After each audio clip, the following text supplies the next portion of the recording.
সঠিক যত্ন নিন এবং পুষ্টিকর খাবার নিশ্চিত করুন। নিয়মিত ব্যায়াম এবং শরীর চর্চার অভ্যাস গড়ে তুলুন।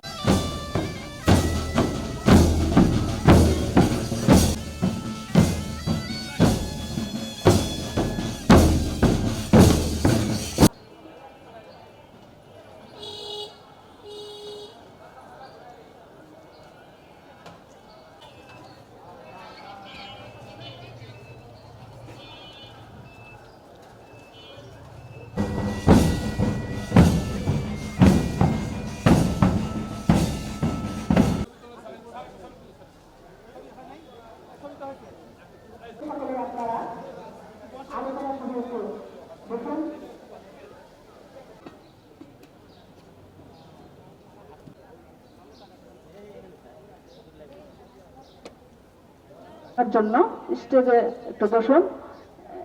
এখনই আলোচনা সভা অনুষ্ঠানে চলে আসেন এবং আলোচনা সভার জন্য আমরা সকলে উপস্থিতি গ্রহণ করি। ধন্যবাদ।